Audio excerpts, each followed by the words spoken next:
Hello, everybody, and welcome to today's episode of H1Z1 Dead Feature Rant. Today's episode, we have Reverend Kremchek here, and this episode here, getting some answers. A couple of things we're going to be covering. One of them, of course, was today's Q&A session. It was a 30-minute Q&A, jam-packed with information, and unlike last time, we're not going to try to stretch it out over, 2 months. And then still didn't even get through that first Q&A.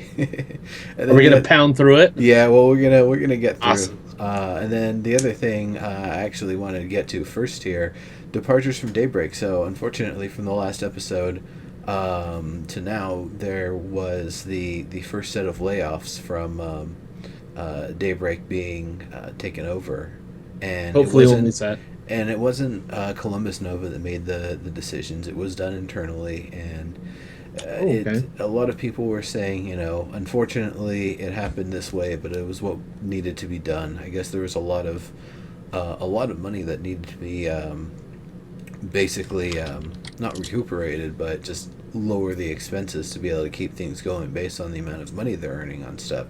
And that doesn't mean that they won't possibly be able to get some of the folks back, and that doesn't mean that they aren't going to be opening up new positions sometime in the future. But what it does mean is a lot of the folks that we know and love have moved to.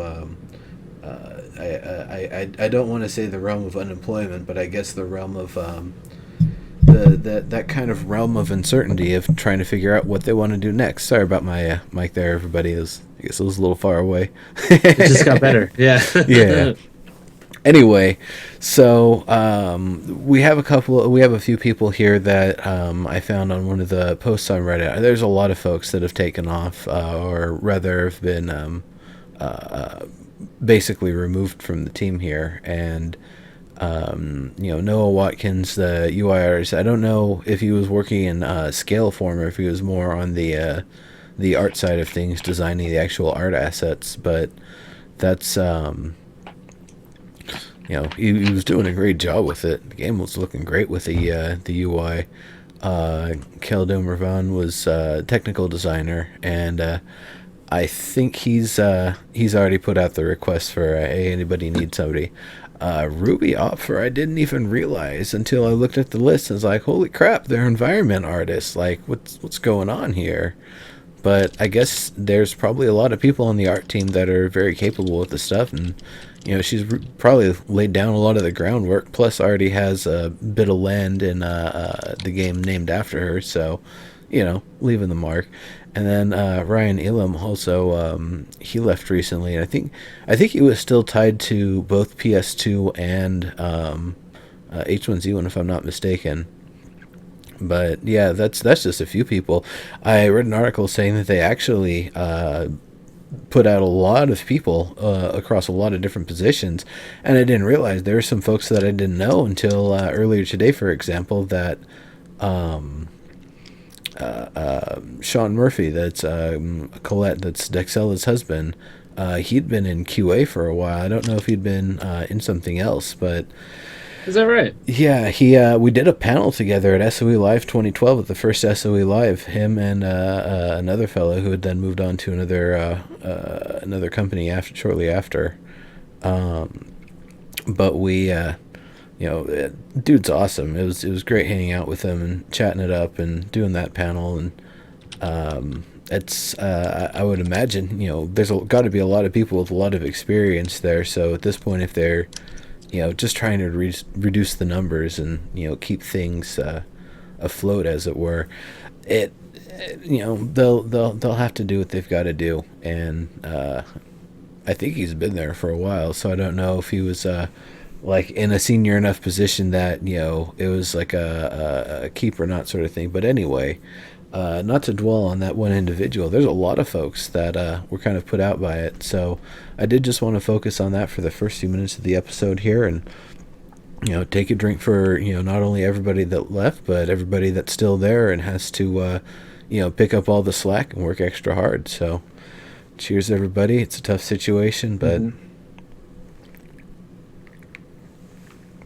The thing that I feel pretty good about is that the team that's still there seems to be really upbeat and excited about the future. They think that It seems at least that they think that it's actually just going to make everything easier or better in a sense.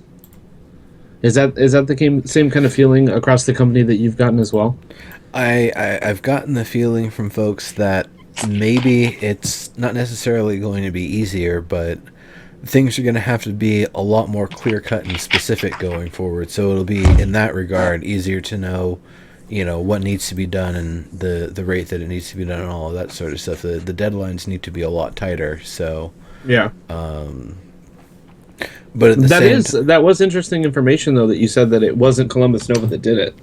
no, it's they. That's the thing, is that it's the former SOE, now Daybreak. They are their own company. They just need to, Right. they're getting pressure from the investor. The investor is definitely saying, yeah, Right. you need to be, Come up with this money. Right. making this money. But at the same time, it's I hope I'm not making things look really weird right now. Um, well, no, because I'm getting the minicam getting going for you here. Right. There we go. I guess the main thing at the end of the day is that I think that this kind of opens up some different opportunities to go a little bit of different directions with things. They said it's a restructuring they've kind of needed to do for a while anyway, so this was basically something to really facilitate it happening. And ultimately, I don't think it's a bad thing. I think it's change, really. Right. All right. So, on to the Q&A here. By the way, I don't think you actually got a chance to introduce yourself. I think I was just kind of talking for the first 5-6 minutes straight. Yeah. You... Look at that. Yeah. I'm Reverend Kremchek. I mean, I figure most of the folks here were just watching you over on your channel a moment ago, so... Oh yeah, a lot of them were. Yeah, but for anybody watching this in YouTube land, yes, he is most definitely Reverend Kremchek, and I don't usually just steamroll the first 5 minutes there. It's important steamroll though. But yeah, if anybody actually wants to play some H1Z1 with some friends, come to my channel. We always play. Whenever we play, it's just pretty much open for everybody. We're on Doomsday server. We actually have the start of our church going, so it's pretty cool. We have a little base camp set up and locking a nice locked building and all that. So we're working on that. And it seems like that little church out in the middle of nowhere gets a lot of freaking traffic. It's crazy. We have people coming up in there all the time. Well, that's It's a the lot of fun. thing. If it's a church out in the middle of nowhere, it's designed for traffic. That's one of the purposes of making the large, buildings and stuff. Like there's the spiritual reason that, oh yes, the larger we build this, the closer it is to God and yada yada. But really, it's that you can see the damn thing much further away. So if you're lost, you can find your way to Oh, yeah. a church. But That's hey, true. it's supposed to be hospitable. I mean, I'm talking more like, old times in Europe sort of thing. This was like, I would say probably pre-America sort of stuff, honestly. Right. Before compasses and maps and that sort of stuff, and probably literacy even was a common sort of thing. So, yeah, it makes sense. It makes sense that you get a lot of visitors, It's a lot of fun, though. Put on a lot of sermons, and cook a lot of salmon in the future once we get the ability to spearfish it. Yes. The cool thing about it though is like, since you have like windows and I usually hang out on the top floor if I'm going to be hanging out there, and so it has windows up there. So I'm just like, I like see a car drive up. I'm like, oh crap, there's a car, and then these guys are like yelling and I'm like, dude, there's a car, get in here. And I'm like sitting up top trying to, if they walk in, trying to shoot them from the top. But we got taken out by a couple guys with shotguns last night, or actually this morning super early, and I was like, all right, I'm out of here. I think you need to make a narrow walkway with punji sticks from like basically completely encircling the area, and there's just one walkway that, Right. that leads in. Definitely a good idea. Unless People- you have the code. Well, no, it's either way. It's the idea that if someone tries to drive up with their vehicle, they might not realize, oh crap, there's a whole bunch of punji sticks everywhere. It's going to mess up my stuff. Because I don't know how Well, yeah, and much. if you Like, drive over punchy sticks, you flip. yeah. I've done So, it. that's what I was gonna say is like I don't know, how much damage it particularly does to the vehicles, but those sticks are pretty big. And those tires don't look tough enough to just roll over them or anything. There are any Oh vehicles no. that really look. You'd need like a plow or something, like a some sort of tractor device or something to just clear them out. But yeah, the purpose of that is that way you can just take out vehicles when they come up. You're basically covering the windows, Right. and if you know where they're at that, if you know where they're at, then you don't have to worry about driving over them because you know where to stop at. Yeah, the one thing that we need to do still with our building, not to derail too much more, but the one thing that we need to do is we need to start hammering out some cars because we have cars there that is stopping us from building because you can't put like the deck foundation on top of cars, and so but there's cars all like on one whole side of the church, so we need to definitely hammer out some cars, get those to explode and disappear, and then put that down. Gotcha. We did have a car blow up randomly yesterday. I don't know if it was sniped or if it was some kind of bug with me putting up a wall, like 30 yards from it. But right when I put up that wall, it goes boom, and I was like, "No, my truck, no!" It could have been a bug. I would not rule that out actually. Right. But that's one of the things, that and all other bugs are things that they're in the process of working on right now. So they'll get through them. Don't you worry. So this Q&A session, yes, you definitely did notice Smed mentions Millie even before. He loves that dog. It's hilarious. He He's does. such a big person and such a tiny dog. It's just hilarious. And he has to, like, it's just like, there's no reason to mention the dog. He's just like, oh, and this is Millie. Like, we all haven't seen Millie 38,000 times. Oh, this is Millie, and she's chewing on my fingers. Yeah. Yeah, that last Q&A session, she really was stealing the scene. It was hilarious. She was, yeah. He kept her a little bit more under wraps this time. So, hackers, they're dealing with them. Yes, they are. Hundreds per day. Yes. They're really going hard at hackers. They say that they are basically what they're doing is as soon as they get it, they investigate. If they can verify that the hackers or the people that are being reported are actually hacking, they ban them right away. So it is something that's being taken care of, and they said they're really working hard on their systems, and at some point soon, they hope at least that it's just going to be pretty hard or pretty impossible, or at least very very hard to hack to begin with. So it's always good that they are at least looking at it and making sure that they're doing all that they can, because you can't stop hacking 100%, but they're doing a pretty good job so far. Well, you can't stop it 100%, but you can discourage it to the point where people won't even try anymore. And they've already got that Right. going with PlanetSide, too. I don't think they've had to worry about it. I almost want to see a wave of hackers in Landmark. Probably it'll happen in open beta, just because that'll be the first time we actually see them have to deal with security. Nobody in Landmark, gives two shits about hacking the game. Right. Nobody cares. So, Well, what are we going to see? Like a base the size of a continent, or like, what are we going to see with the hacks there? I don't know. Somebody builds a giant penis in Dave Georgeson's living room or something. It's like that's about all I would really expect is like being able to Right. build on someone else's claim or destroy it or something. Well, couldn't you hack to increase your claim size and things like that? You I think? don't think so. That's more server side stuff. Okay. Well, that's probably true. There's confirmations and things required. Right. So, yeah, hackers, they're dealing with them, though. They've been dealing with them. They've already got a lot of tools. There's a lot more stuff in H1Z1 than there was in PlanetSide 2. There's full inventory systems. There's a lot more points of modification, honestly, a lot more points of failure by comparison.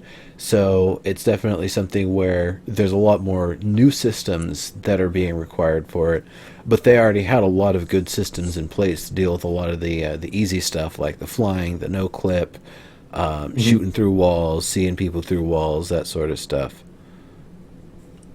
Yeah, and I did take advantage of the seeing people through walls thing yesterday. Not gonna lie, I looked through my wall with a gun, and I had a sniper rifle with no bullets, but we had someone throw a flare, probably about 200 yards away from our base, and I wanted a closer look, and so I peeked through a wall and did it, and then it didn't end up working out. The one Manny, we'll get to that. Yeah, that's Yes. they'll work on. They're definitely working on all of that stuff. The clips and everything. Head clot. Yeah, it's a subject that's been talked about pretty thoroughly. A lot of folks, we know who they are, and in terms of where things are at, the EQ Landmark team is still the biggest team at Daybreak. The H1Z1 team is pretty big and pretty powerful still, and the PS2 the team second, yeah. is very, very close in numbers to the H1Z1 team. So it's not like those teams have really been hit that hard. And the folks that are on the project are definitely the ones, doing, I guess the ones doing a lot of the work now. I'm not going to say the people that were let go weren't doing work, but it's, Right. I guess the roles have been transferred to other people and it's on some other folks' plates. So, Yeah, I it is mean, what it is. The EverQuest franchise was definitely the hardest hit, but the EverQuest franchise had the most people on it, so It still it only, has. yeah, exactly. So it only makes sense. And I'm not talking just EverQuest Next Landmark. I'm talking about the whole EverQuest franchise. Was definitely harder hit than H1Z1 or PS2, but I think that's probably strategic. So Yeah. I mean, I don't know how many people need to be working on EverQuest and EverQuest 2, but it's probably not the same amount that needs to be working on, say, an H1Z1 or an EverQuest Next. I could be wrong. Well, there's a lot less that probably a lot less that needs to go into everything. B, I don't know how long the sprints, the cycles are for what they're doing. I think EverQuest 1 and 2 are still dedicated to releasing expansions every few months. So if they have, Is it every 3 months? I was thinking I it was think just so. once a year. Maybe it is once a year. Whatever the Either timing way, is, yeah. that's still probably the goal, and they're still they're Oh yeah, making their money off of that. That's not a. I don't think that one's a problem. Yeah, no. Pantera is exactly right. It is their bread and butter. But They're did they confirm that the Next and Landmark team is the same team? Because whenever they talk about it, they say the EverQuest Next team is the biggest, H1Z1 is the next. They don't even mention a Landmark. Yeah, I'm pretty sure they are. I'm pretty sure they're It the is. same team. It's been basically up to this point. Right. Headclot, just a real quick answer to that. A lot of knee-jerk reactions from a lot of jerks, and a lot of good people too. But it'll pan out. People will realize it's not the end of the world, and realize at the end of the day, we still have a lot of awesome games being made by a lot of awesome people, and they're still just going to be getting better from here. Maybe in a different way than they would have, maybe not. Hard to say. Don't worry Well, and about you know it, what? though. If Columbus Nova hadn't bought them out first, we would be saying this really sucks. But this was just part of it's part of the business. This is part of game developing. You have layoffs, and it happens in every single company. People get laid off. If you are a game developer, you have to sometimes realize that you're not going to be at the same company for more than one project. If you make it through that whole project, that's just how the industry works. Yeah. But the reason why everyone was so knee jerk about it is because Columbus Nova bought them first, and we are like, "Oh, what are they doing? They're selling off everything." Ah! But that wasn't the case. So Yeah. after That's a good it kinda audio clip settled, there. I like that. That's gonna be your new follower sound. Oh, what are you doing? No, I think that's probably gonna end up being like my donation sound or something, like Oh, one of oh, the there you go. levels. Anyway, we got a question from Trollsman in here from how do they look at character creation for H1Z1, and we're gonna get to that. In fact, I'm starting to see that we're gonna answer a lot of the questions just going through the Q&A stuff here. So let's kind of get back to it. Yeah. The ability to hack goes down to, yeah, I mean, a lot of the stuff is observe, look at what they do, and ban the person, but not necessarily fully putting in the measures to prevent it. Because there's a lot of, basically, the hackers are not only giving free knowledge about what hacks are out there and how they're being utilized, they're also spending $20 every time they do it. So, those hackers are actually paying the bills right now. Yeah, it's only good Kudos business to at this them. point to keep it open. If you know anybody who's part of like a game hack developing organization, by all means, tell them H1Z1 is Send them like an easy HTML. business and just like, you know, Exactly. they'll get them an extra like 2K out of people getting banned every day. Yeah, no kidding. And like you said, it's good for it's good actually good for security to get hacked in the long run Well, because then they can it's close good up the holes. in this context. I wouldn't In say alpha. the Sony pictures. That's a different Well, sort of. yeah, I know. yeah, I'm just teasing. yeah. But So no, especially because it's still in alpha, it's good. It's yeah. fine. So moving on, we are going to be talking about some building here. So they discussed, what the future plans of building are, whatever. They said that they do know that building is very archaic, and this was just kind of something that they pushed in so that we would have building. They have to rethink the whole system. They can't just go in and throw a couple fixes at it and have it be good. They're going to rethink the whole system, make it more robust. So that's going to be really nice. This is, I'm going to say, building version 0.3. 0.1 was using ground tampers first and then building on top of that. And we all know how that turned out. Ground tampers have been removed from the game because people are just making piles of dirt everywhere like a bunch of jerks. That's why we Right. can't have nice things, everybody. So the version that's currently in the game, I would say, is 0.2. It doesn't have the ground tampers. It's got the stilts, but it's still using more or less the same parts and the same stuff, and in a lot of ways is unsatisfying and has a lot of exploitable mechanics. So 0.3, I believe, is kind of a safe way to describe what the next phase of building is going to be like, and hopefully, it'll be like a 0.3 to a 1.0 sort of thing, that it'll be good enough system, satisfying enough, and robust enough that they'll be able to just basically call it good and keep implementing on it. But Right. there's no way of knowing now if that's going to be the case or if it's going to need further refinement.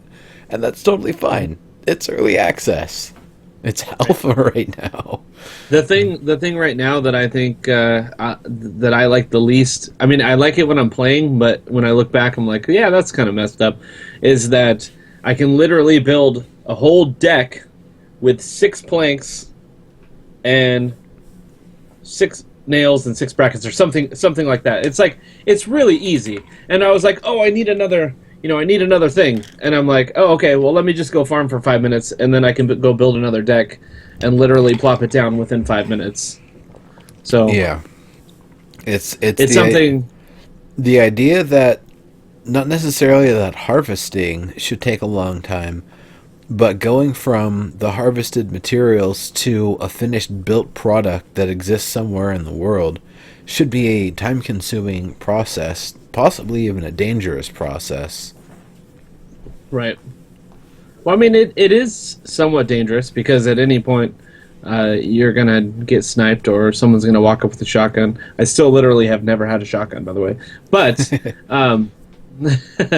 I've gotten killed just walking out placing some barbed wire before I could get back in the building. I was shot already. Like, it is dangerous. However, building a deck needs to take more than a minute. I mean, and it Yeah. takes 10 seconds. Yeah.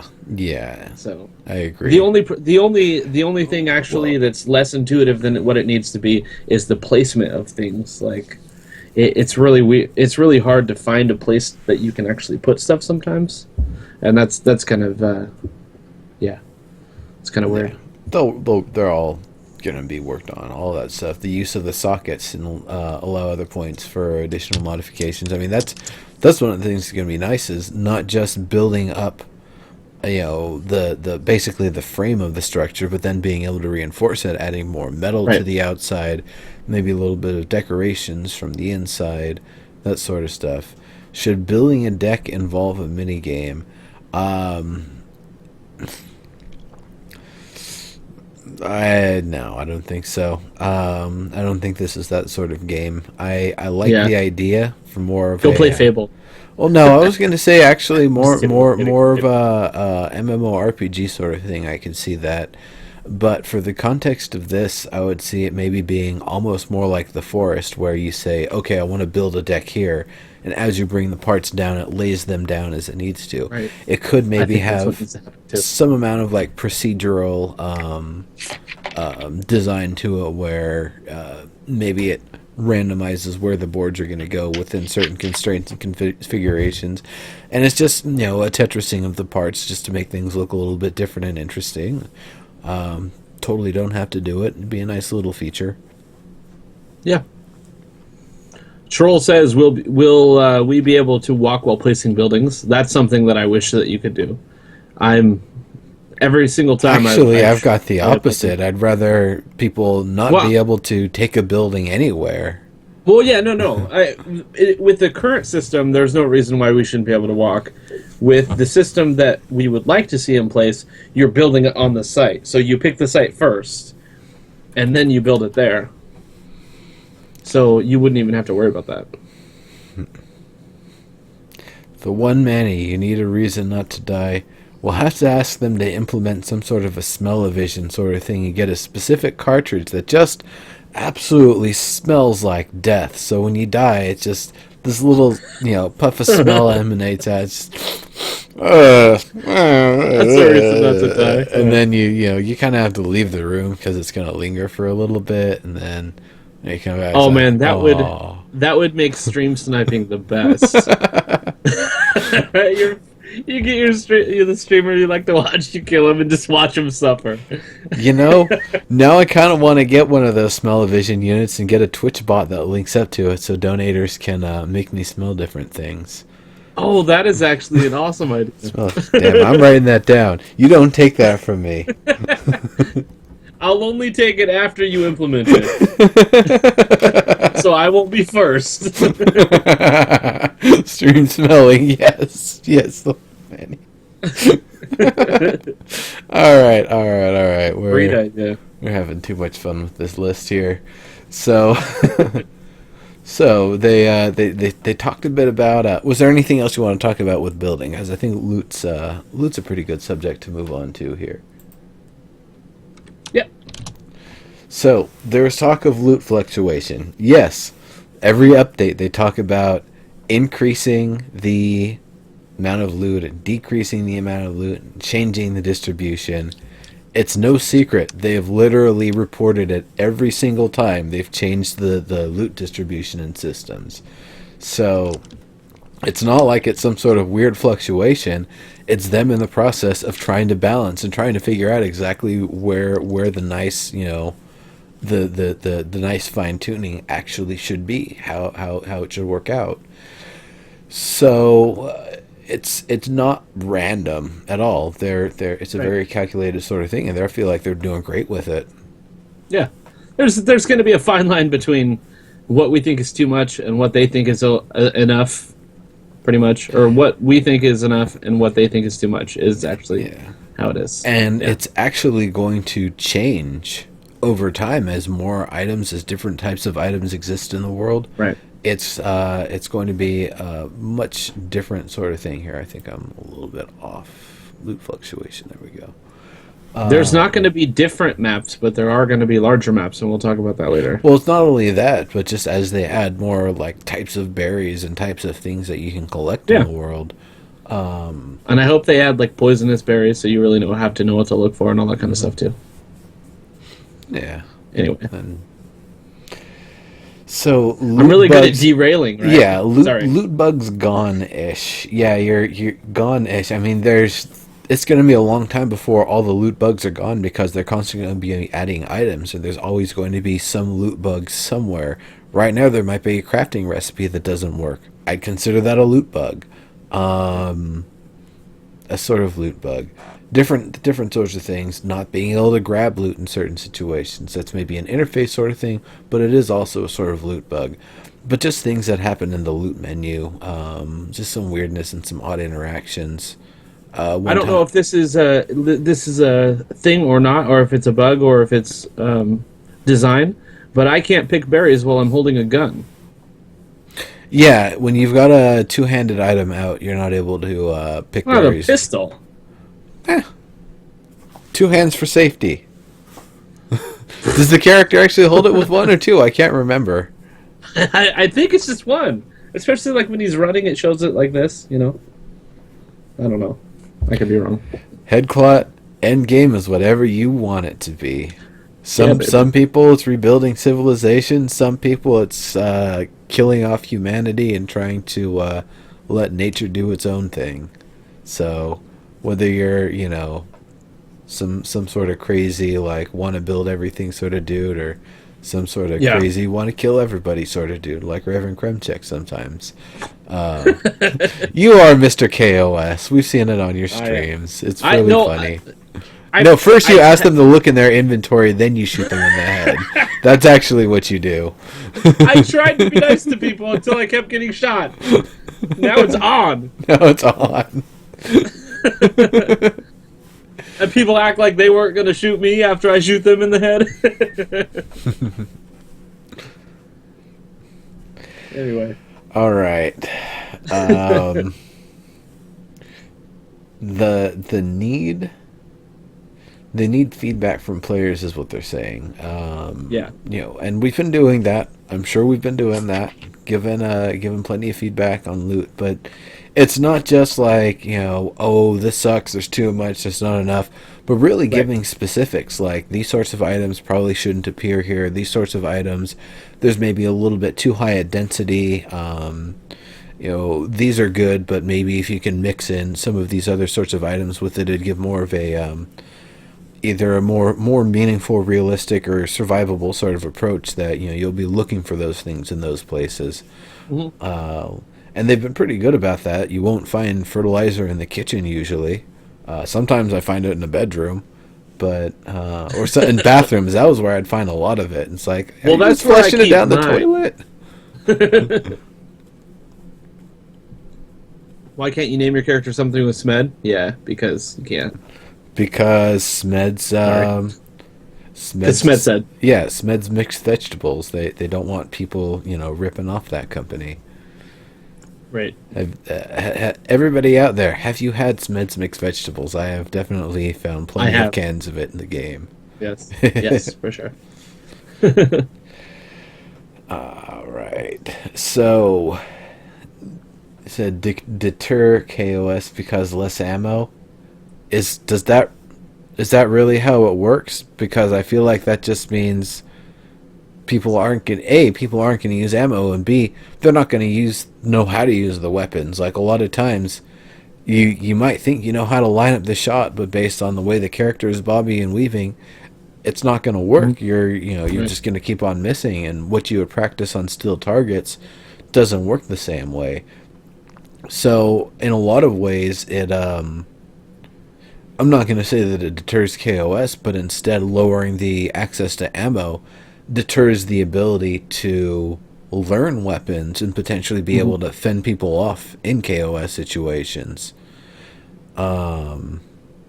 Increases it, and you might be right about that. Kill people. I've seen people kill people just to see if they've got ammo, for sure. Yeah. Yeah, for sure. And And it's the best when you use six rounds to kill them, and they have 8 on them. You're like, yeah, Yeah, that's the a plus best. exchange right there. Plus whatever else Yeah, I've got on them.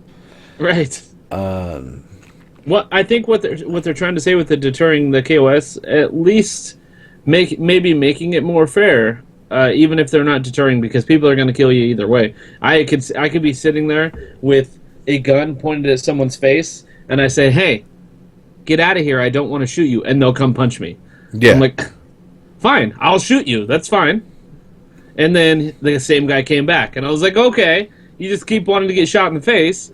And so I don't know if it's actually going to deter KOS, but it's going to at least make it more fair, to where you're the one guy that has 700 rounds, because all he's been doing is I don't know how you get 700 rounds. I've only gotten like 15, but that guy, he's just not going to be running around wasting everybody just because he has rounds to spare.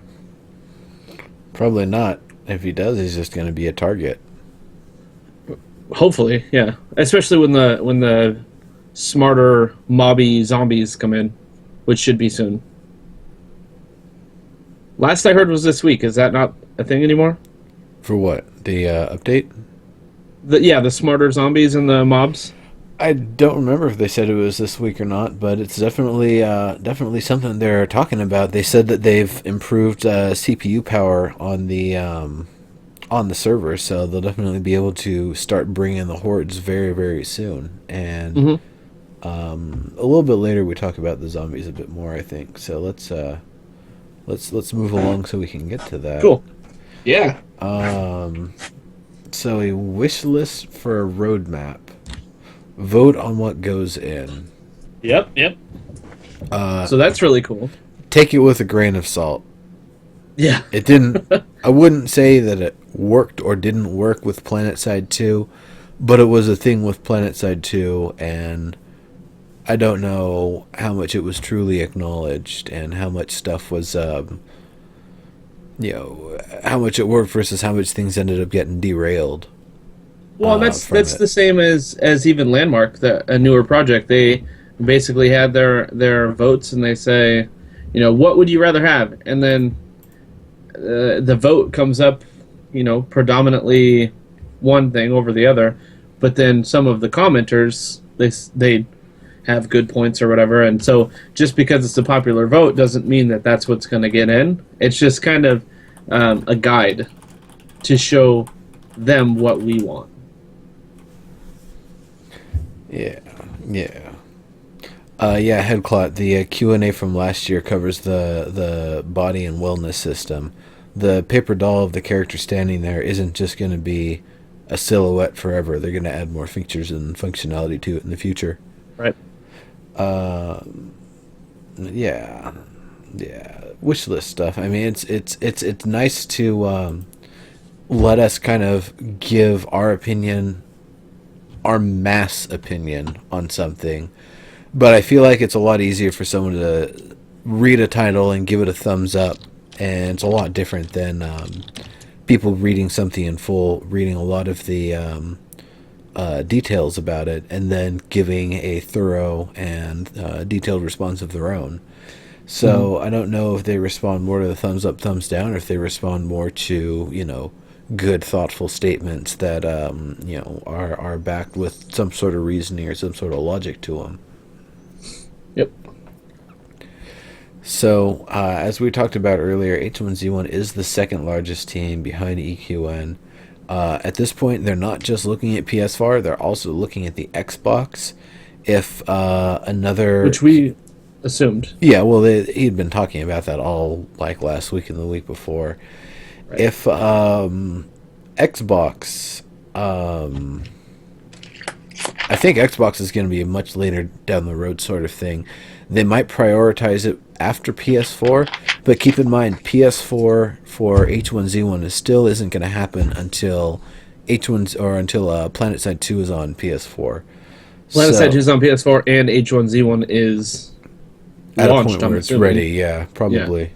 Because PS2 is already beta on PS4. Yeah, but that game's been out since 2012, so... Right. Right. Yeah. So, and any other, I guess, contending consoles, the Wii, you probably wouldn't want to run it. I don't know if that's the sort of thing they're looking to mess with. I don't know really that any other console is going to appear in the next 5 years. That's a real contender. Oh yeah, you can only make games that are 100 megabytes or less. So it's not. It's a casual console. It's not the same sort of thing here. So to that extent, yeah, it's probably going to be the focus on. Now here's the thing: it's going to be PC, PS4, and Xbox. I'm wondering if they're also going to go the direction of Mac and Linux at some point down the road, if they're going to open up all avenues, or if they're not able to do that for technical reasons or security reasons. Didn't they say that Mac was coming, but just way later? It's easy to say something like that, and it's like, what's the date on Mac? It's like, Yeah, well, that's It's like, what, yeah. Torchlight was out for how many years, and it just maybe a month or so ago came out for Mac? So, I mean, Torchlight 2 is, I Right? love that game, but wow, that's like the longest port time ever. Right, right, right. And I should It jump is on kind of and play with exciting some though Mac that people. they're not going to be specifically PS4, because one thing that they said also with games that they have both on PS4 and PC is that or I know at least for a Sony product, I think that Final Fantasy 14, that's Sony, isn't it? No, it's not. Never mind. No. No, it's They not. they hosted the online for Final Fantasy 11 at some point, but I think that was Yeah, for the console. 14 they didn't have a right. piece of. No, that's true. But 14 is only on PS4, if I'm not mistaken. And they said that No, because PC. No, no, no. I'm sorry. The only console that is on is Oh PS4. yeah. And they said they weren't going to allow people to play together or something because of something Xbox and blah, blah, blah. Anyway, this whole thing makes it so it's possible that the Daybreak games, SOE Daybreak games, will be not only be able to be played on all of them, but possibly be on the same servers as other people, as the other consoles and such. Yeah, so there was a little talk of trench coats, and I think we're all in agreement. Yes, they look awesome. Yes, we know it's a KOS magnet. So Yeah, it's no kidding. you're probably safer wearing a safety orange reflective jacket at that point. Yeah. 'Cause nobody's gonna kill you for that. They'll kill you and take your stuff. It's like, if I put this on, I'm just gonna be as shiny as the last dude. Except for Right. those people that are hardcore, like, yeah, bring it, sucker. That's what Kremchek is like, except Kremchek gets killed a lot, so I'm Yeah. always like running after people. I'm like, hey, get back here! And then they turn around and shoot me, and I'm like, Yeah. right. I Yeah. didn't know you had a gun. Cowboy hat, nice. There's a lot of horse in a cowboy hat. Yeah, well, horses. Yeah, we'll get to that. So the last thing in that little through line segment, land expansion to 16. It Square wasn't. kilometers. No, I don't believe it was 16 square kilometers. I thought it was 1,600 square kilometers, or 16. I know it's 16,000 rather is the maximum square kilometers they can do. But Did I maybe did I, they're did I maybe do that wrong? maybe you might have meant 16 km. Yeah. But maybe they were just all- saying that they're gonna. To be honest, I had it in. I had Reba, which is one of my favorite shows, going on in the background. Great. So it might have been. It might have been one of those times that I was looking at the TV. Great. All right. All right. This guy here can't even keep a straight face. All right. Yeah. Well, whatever it is, yes, they're going to be making it pretty big. Yeah, 128 by Yeah. 128 kilometers. Yeah. I think that's double what it. Even the 16K, that would be double than what it is right now, right? It could be quadruple what it is right now. Oh, is it? Okay. Which even that's gigantic. You take a drink, sucker. All I know, right? right. So there will be more wipes, everybody. Surprise, surprise. They didn't make a shirt that says "I survived PW1" because That was the only one. that Yeah. was the only. There's gonna be a PW2, a 3. There might, maybe there'll be so many that they just go hexadecimal, PWA, PWB, all the way through F, then start over again, go 0 0, or no, there'd be a 1 0, and then 11 and 12, yeah, whatever, whatever. Anyway, Maybe there's they'll going get to be a silly lot of with it. wipes probably. I'm just saying numbers here. Yeah. You're as bad as I am. With Legendary 64-bit neurotoxin. floats offsetting the world. People will not be able to find anyone. Well, at the same time as they expand the worlds, they might also be expanding the amount of people going into each world and increase Yeah. the size and the strength of each of the servers. So it I might mean, be if the player base stays the same and we expand the land, we're probably going to shrink the amount of servers. probably, Is what I would guess. yeah, and that's fine. They'll do Yeah. wipes, and then it'll be like, oh, by the way, we increased the size of all the land, and we cleared like a quarter of the servers or something. Yeah, I mean, it's not like I care how many servers there are. I care about the server that I'm playing on. Like, it doesn't matter to me. So, whatever. Yeah. So, and then the other thing with that, eventually airdrops, keys, and other things will be reset. Now, did they say also that the winnings from Battle Royale are going to be reset as well? I think that they said that those are going to be kept. However, they're going to be resetting, like, the tickets and stuff that you have already used. Like, if you...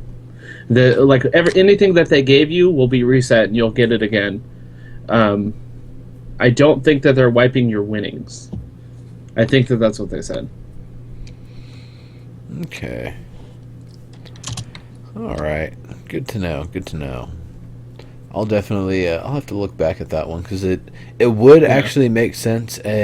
On one hand, it would suck for people that have won and want to be able to celebrate their victories. On the other hand, if everything else is going to be reset, it does kind of make sense to reset what people have actually won and earned from the event, because if everybody's getting a reset, everyone's getting a reset, and it didn't cost anything to earn what everybody's got right now. So Mm-hmm.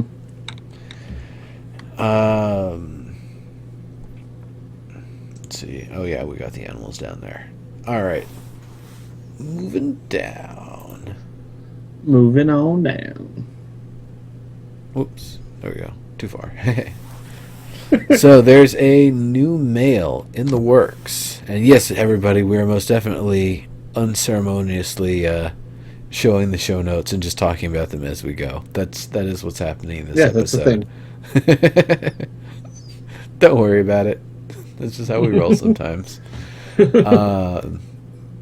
So there's a new male in the works. New male and female in general are going to have higher modability.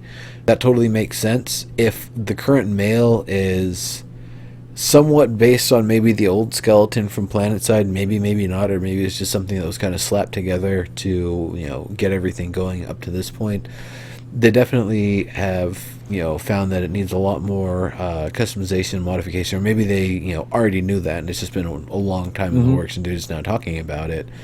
But it sounds like hair and potentially faces and a lot more stuff is going to be moddable, as well Yep. as the wearables and the aesthetics and the different points on the character having a lot more stuff to it. So I'm guessing this is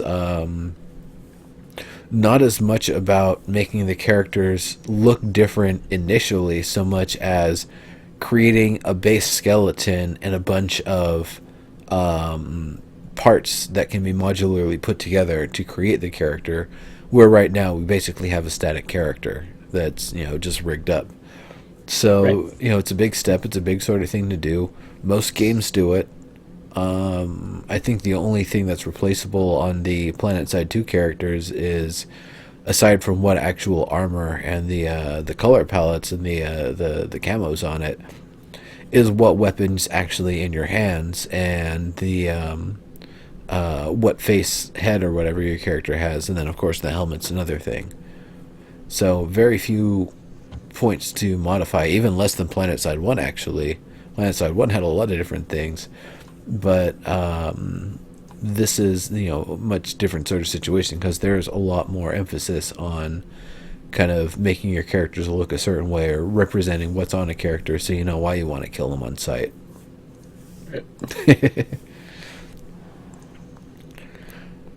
World rendering versus And they did player say, rendering. oh, go ahead. No, I'm pretty sure the world's always going to render further than the players and stuff. They might change that at some point, but I think it's just for the sake of efficiency and the sake of not having to draw a zombie horde that you're very, very far away from and know its way out there. Right, it might be represented in some other way. Talking about the new mail that's in the works, they did say that is going to be going into testing in about a month, or by the end of the month. Nice. Very cool. So that's a couple weeks away from testing, and which I would assume that puts it probably a couple weeks out from live. I mean, a couple weeks past that. Who knows? I mean, if the testing goes really well, it might go in the next week. Yeah, sure. Yeah, as if we'll get to that. The zombie hordes are going to be a thing for sure. So, working on weapons showing on the body, and I'm wondering if that's going to be kind of like PlanetSide 1 did. What's up? You forgot to mention the female is actually, they said they're starting today work on the female. Oh, yeah. Yes, they are. I mean, starting today, are they talking about like modeling the character from scratch? Or are they talking about rigging? Or are they talking about actually implementing? Because I think it was building it from scratch starting today. Well then, that's fun. I guess what that means is that they are pretty solid on the skeleton that they're using for the male and its animations, right? And they're finally ready to build the female around it. That's really cool. And that might also mean the zombies are going to get some more modification down the road too. Maybe not, because we should probably have female zombies. Nah. Yeah, I know. Or do we already? I'm kidding. No, we don't yet. I don't know. Just some that make very girlish screams sometimes. All right. Working on the weapon showing on the body. I was just saying about that actually. I don't know how it's going to work. If it's going to be like hips and back, or how it's. What are you doing? I wanted to see if it did anything on the screen. Yeah, of course you're going to do things on the screen. You Okay. should stop that. Well, cool.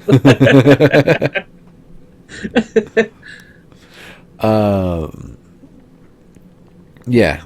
I don't know. I'm guessing it's going to be like right hip, left hip, back, or larger items will go on the back, like maybe the 2 and the 3, or how it's going to work actually. It's there's a lot of ways they can go with it, but to show all 3 weapons, it might also require some other things like a strap or something for guns, so it can be kind of held on the back, or kind of holding the bow over your shoulder sort of thing. It should be interesting to see how they approach it, and if they actually have basically hard-pointed slots on the character where your slot 1 can be small things only, and your slot 2 and 3 are larger things that'll show up on your back or something, or how it's going to work, honestly. Well, I think that they could even, with the new kind of system that they're putting in, it's possible. Excuse me, sorry. It's possible that you can have kind of the same system as the bags, as your on-person inventory, like guns and such. Because if you have a shotgun, you're probably going to put it over your back or something like that. But if you have a handgun, you're going to put it in your sleeve, your sleeve holster. You're going to put it in your chest holster. You're going to put it in your hip. You're going to put it on your ankle. You could literally hold 5 different handguns.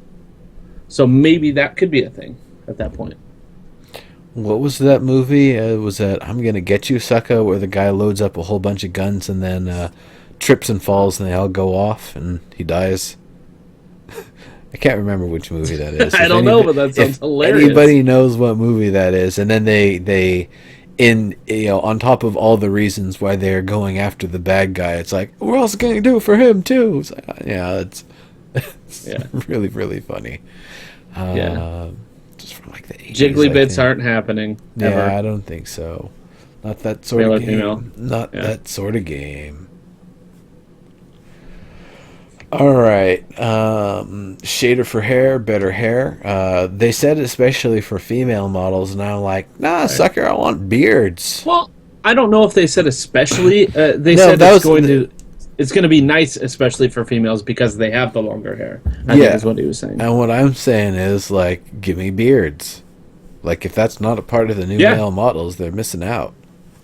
Oh, for sure, for sure. So I'm But hoping that's what one of that's what I'm thinking for the shader. I think that's something that at least you could put a shadow, 5 o'clock shadow or something with the next upcoming model. Well, shaders, I mean, that also includes like how the particle effects and other sorts of dynamic things are being handled. So it's not just the shapes of the hair, but also how they actually look. That's going to look nicer. We talked about working on the heads, new bodies, arm pieces. What the hell are movies? Um, I don't know. I don't. That's- Go home drunk. You're creme. Maybe Anyway. s'mores. I don't know. Maybe they're gonna put No. s'mores in the game. I have no I don't idea know. what you went for there. Um, I think that might be armor. I don't know. Anyway, they're gonna have different types of body armor, and oh, that's down there.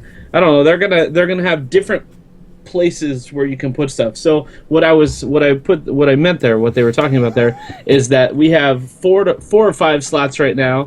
You have a head slot, you have chest, legs, and guns. That's probably it, right?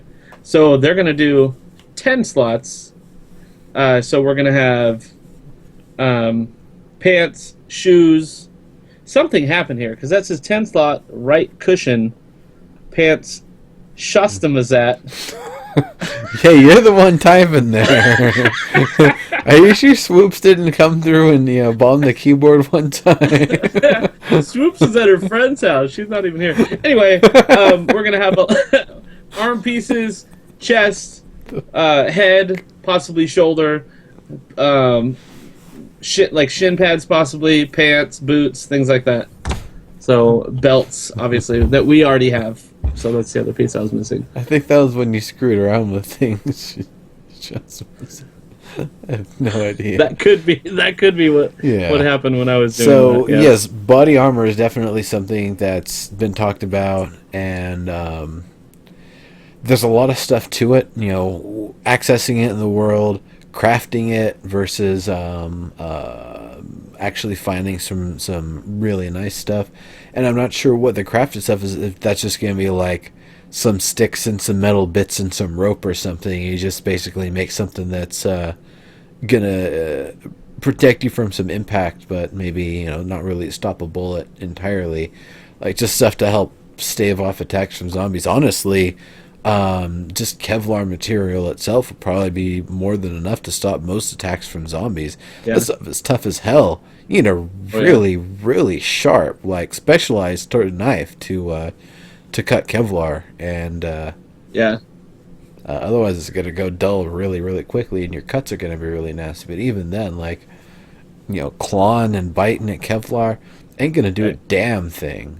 Not at all. Bear, yeah, And- Bear's gonna get through it. Wolf might get through it. The This wolves is- right now are so bad. They are. That you can punch a wolf to death without getting bitten. Yeah. That's terrible. But But, if you really get quick, kicked head by a clot, deer, go ahead. Head clot. I'm not a dev. I'm glad that you think so, because that means I'm confident and informative enough to soundish like a dev, I guess. But no, I'm not even close. Certainly drink enough. Nah, I'm kidding.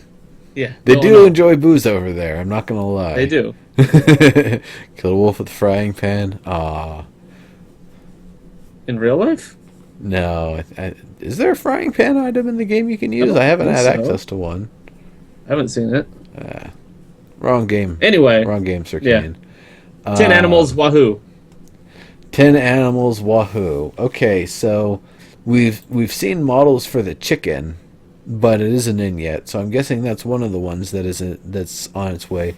We've seen the salmon, or not Hmm. salmon, trout rather, rainbow trout, and they aren't Right? in the game yet. Right? So that's two. Now there's mountain lions; those will maul you.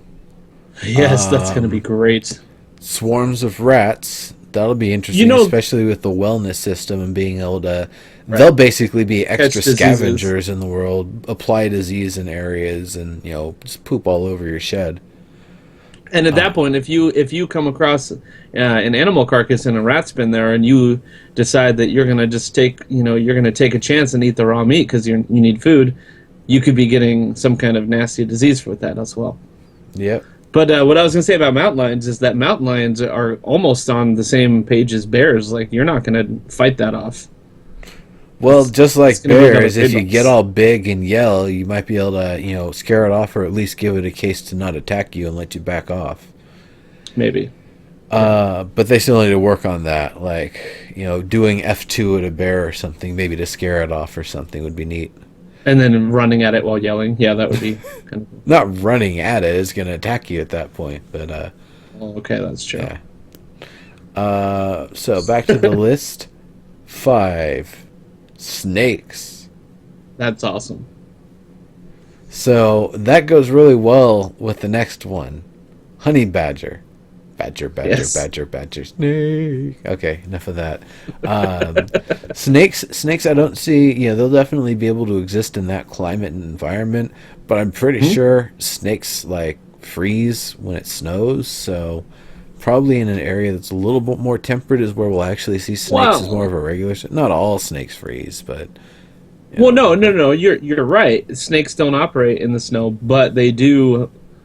I mean, when it's snowing, you're not going to see them, but they're still going to be living underground. right, right. Snakes will burrow because if we're thinking about like say Eastern Washington, I know about Eastern Washington because I live in Washington. It's really hot. We have rattlesnakes, things like that in the summer. In the winter, it's snowy, and all the snakes don't die every year, so they're still going to be there. And I think it will make a lot of sense for the setting. And All snakes can be dangerous. Like those are that's because you could walk up on a snake and not even know, and you could die. pretty much. It's I awesome. think Higby just saved some little kid from a rattlesnake on a hiking trail just a week or so ago. Did he? Wow, Yeah, that's awesome. I think that was who it was. I'll have to check back through my tweets if I really care to do the research. I know it was somebody on the team that was on a hike of some sort. So, honey badgers is 6.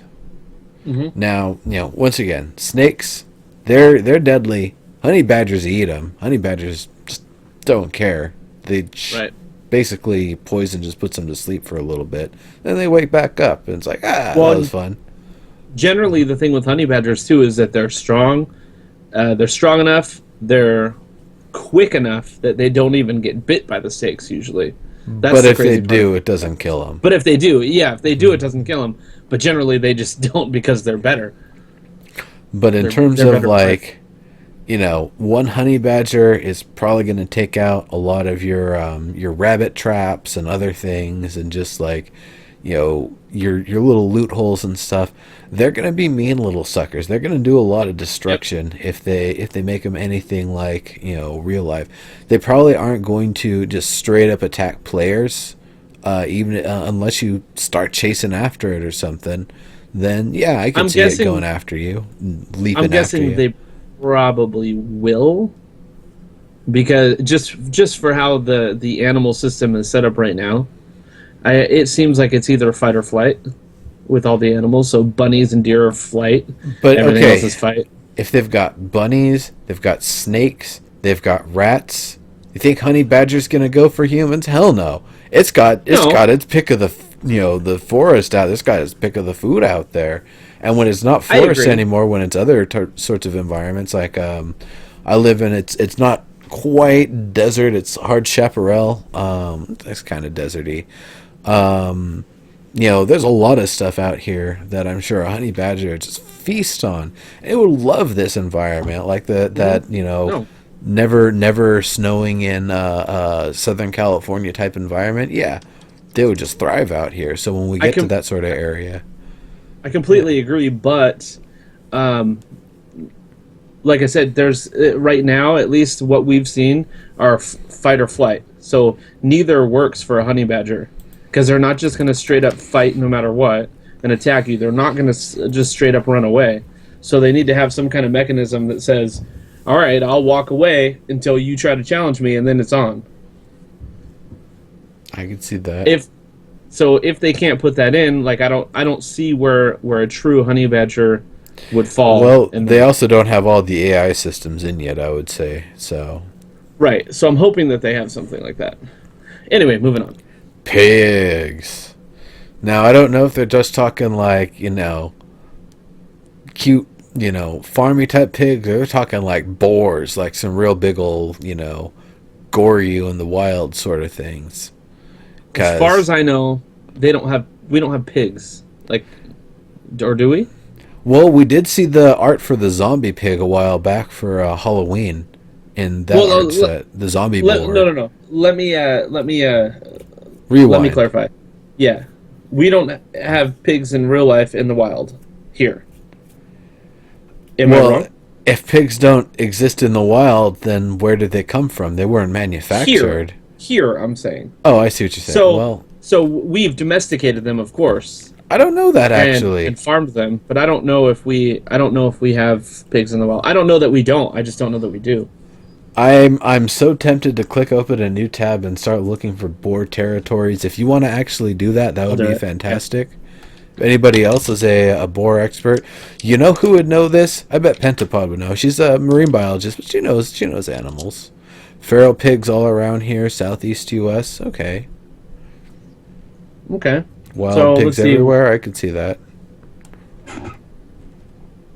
Oh, the baby pigs are so cute. Bacon, young bacon. That's my hip hop name, Young Bacon.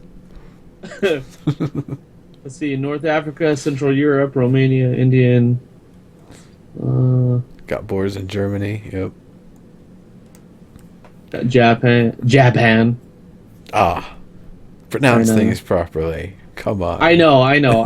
I was thinking Japanese, and then I said Japan, and it's You Japan. butchered it. Obviously, Anyway, I did. I did. while you're looking that up to see if you can find some more of that kind of northwestern territory, I'm gonna kind of get back to it here. So they're talking about possibly other farm animals. Cows was something they talked about but didn't really talk about.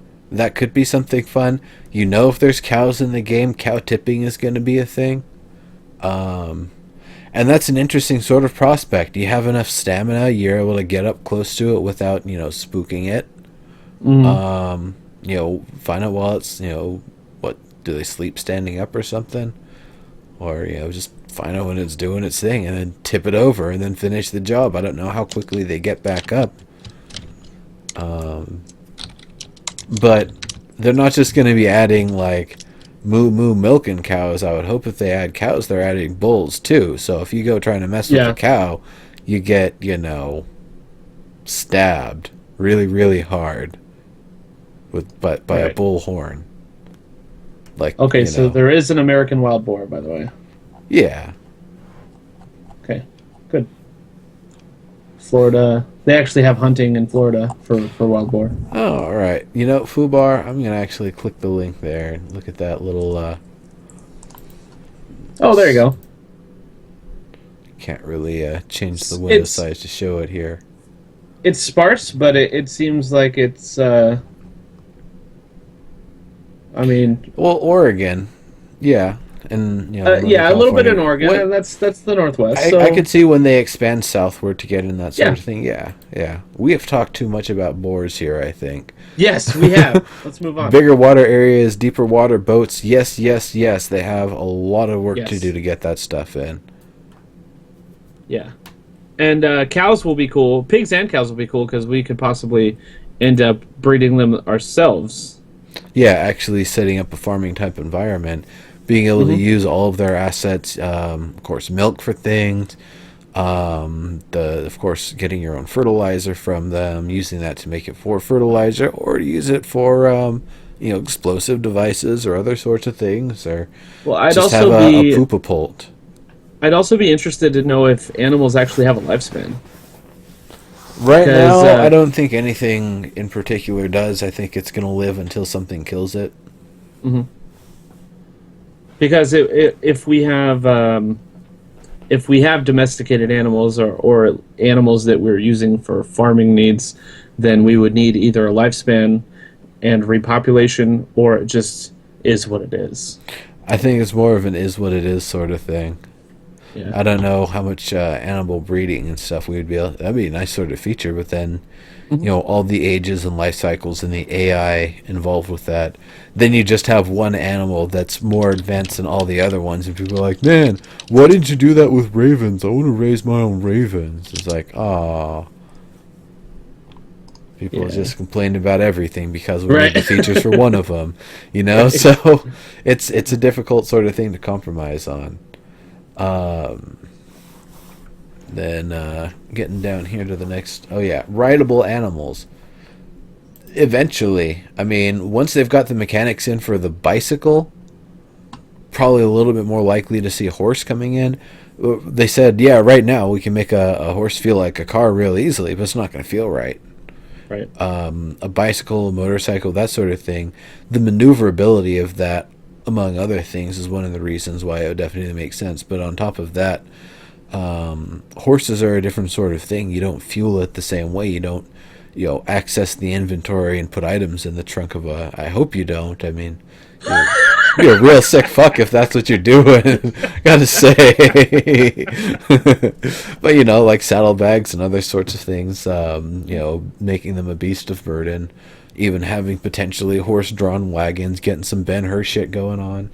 Uh, you know the wagons racing with the clashing together on the sides and the blades on the sides. Yeah, some old school gladiator stuff. Anyway, yeah, at some point. Yep. Well, yeah, and they said basically that it sounded more like it's not even a thing that we care about right now. And they're just like, like, why are you talking about horses, kind of thing. It's the other thing is technically it's twice the inverse kinematics considerations of a humanoid as well as inverse kinematics on a spring.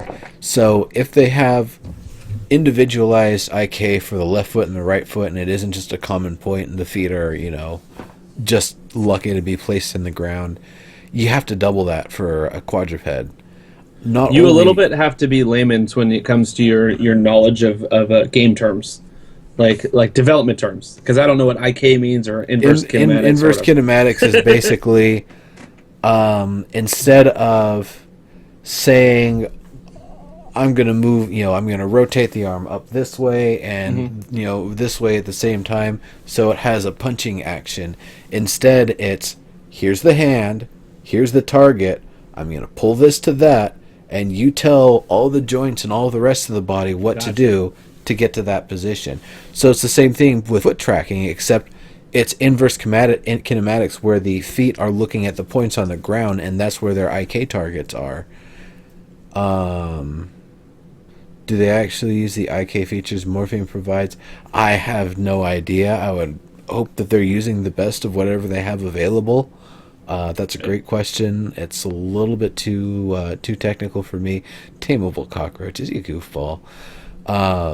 But now talking about with a horse, How now epic would that be, though? there's two parts to it. It's not only that you've got the trotters in the front and the trotters in the back, and trying to keep them in sync, but you also have a spring in the middle that has to keep them together. They can't be too far apart or too close together, otherwise the horse compresses or gets ripped in half or whatever, and that's not really good for the game. Or more likely, what ends up happening is that they kind of stretch Armstrong the limbs to hit the positions they need to, and again, that's not a good solution.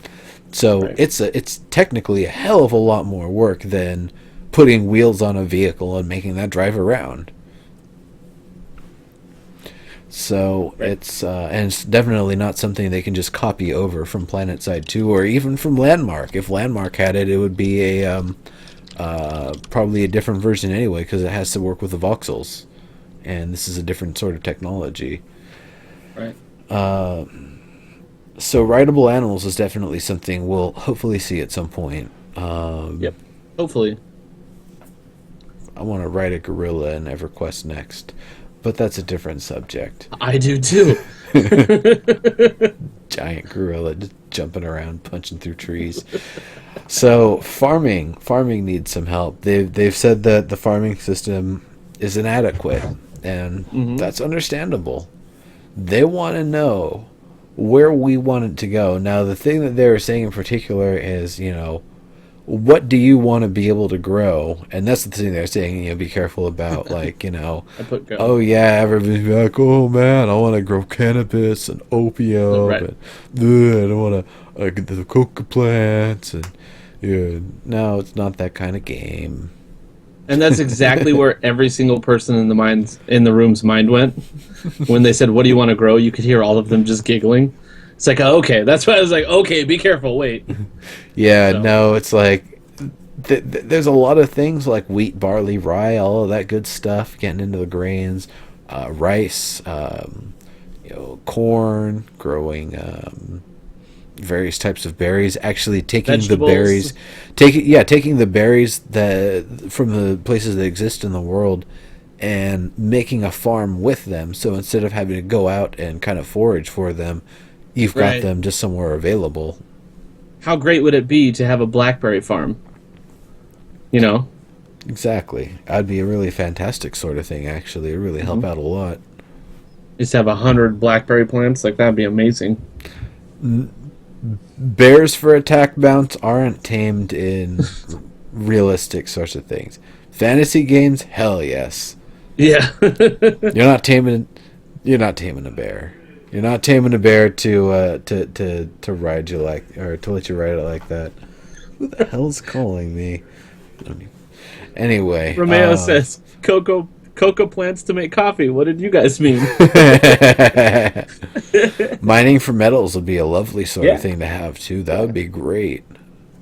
That would be Well, the current system that they have to get metal is just nuts. Yeah. Like every car has 5 scrap metal, and that's kind of. But actually having mines, it wouldn't be like, ore mines sitting out in the wild like, most MMOs would be.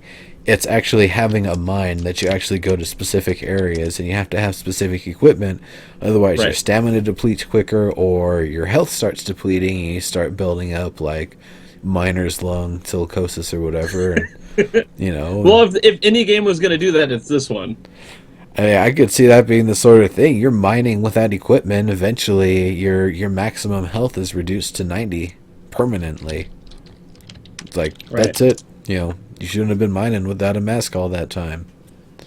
Sure, you got the best armor, but what cost? At what cost? Right, exactly.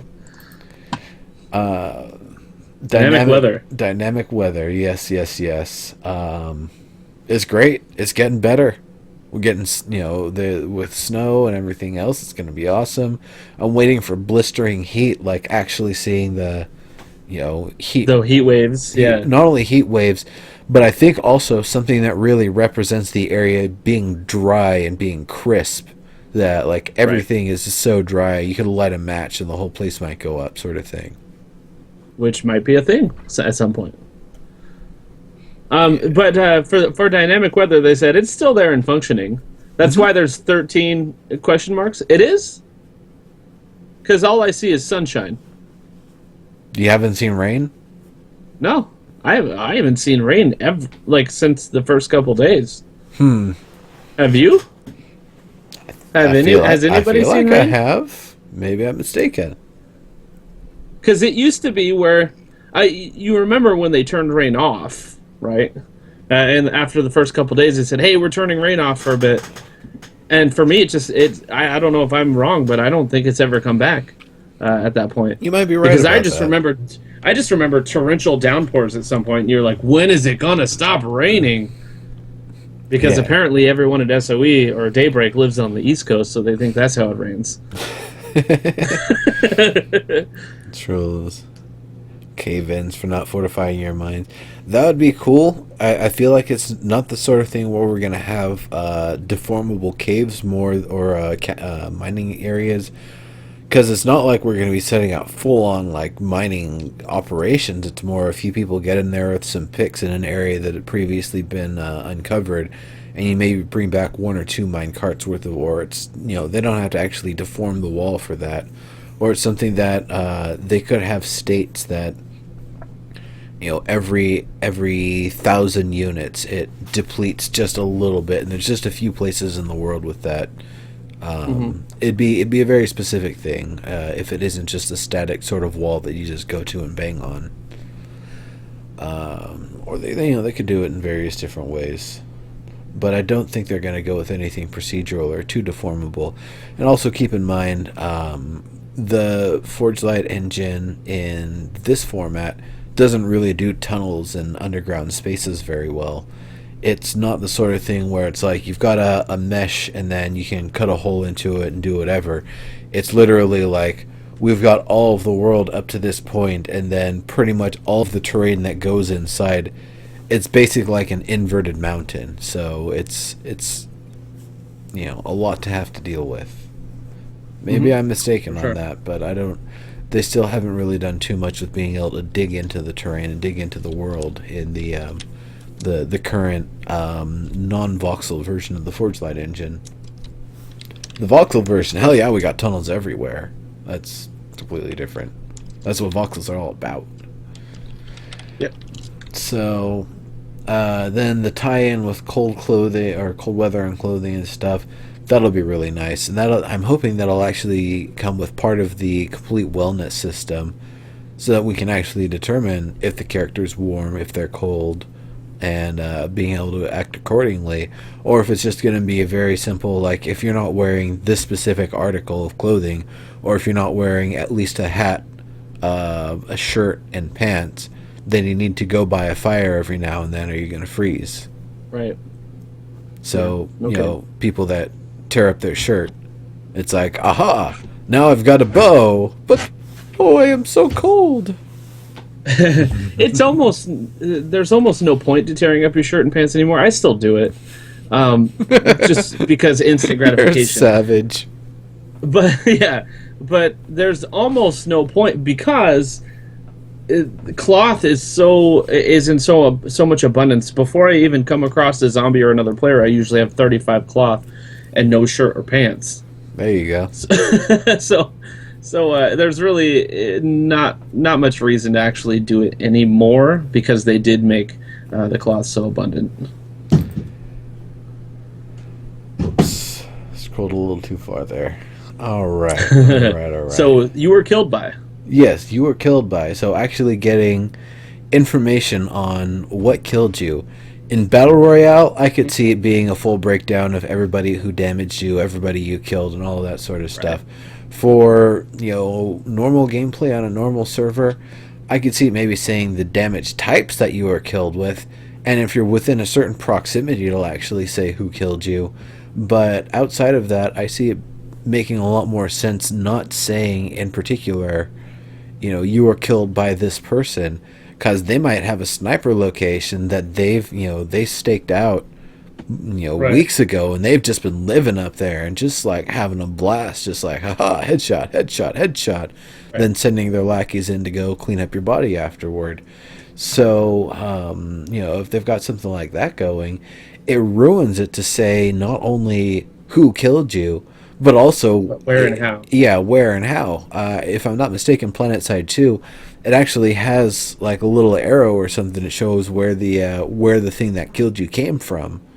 Like you can see them on the map. So, And like he said, in battle royale, like in competitive, in any kind of competitive gameplay, that is the norm. Where they have it, where it even will cut to them for a split second to show you what they're doing, for 4 seconds after you died, so you can actually see where they were and what they used.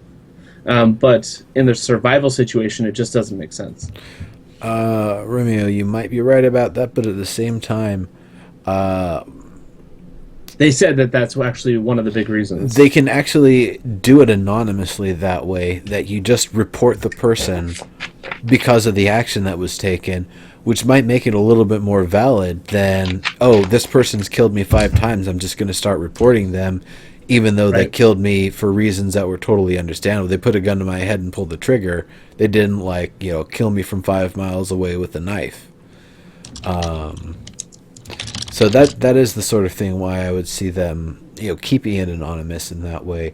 But then again, like we said on Battle Royale, you die, you're dead. That's it. So it's not like you're, getting any extra information, revealing anything for killing anybody over it, or being killed and seeing the stuff. Killing anybody over information. No, I didn't say that quite right there. My bad. My drink was like 1/3 squirt, 1/3 gin, and 1/3 ice. So Oh, yeah, nice, it was pretty delicious. nice. Mine's been 100% 7 Up 10. You were talking about that yesterday. Yes, I was. You were. That was on the Who's Gaming Now. So, UI fixes have to come in first before we get more mechanics. So that's one of the big things. Is there's some of the grouping mechanics that you can do. They mentioned soda poppin', actually leveraging the PS2 features, and I think that's like just the text commands for /squad and /join and stuff to be able to group people up with you and have it based with the interface. So there's ways to do it that they just didn't pull out, and they might pull them out soon. But right now they said they're observing those things, and they want to see how they want it to work and how necessary it is before they move forward with a plan for how it's actually going to be utilized, how you can have friends or join us, do like a squad sort of thing, or however it is, so that we'll actually be able to spawn near your friends. I And like be able the to ability to identify spawn near your friends, but I like how it is right now a little bit, that I don't know who my friends are when I'm walking up on them. There's two guys that look, somewhat the same, and I knew that my friend had a bow, and this guy doesn't have a bow, so I'm assuming that it's the other guy, so I shoot the other guy, right?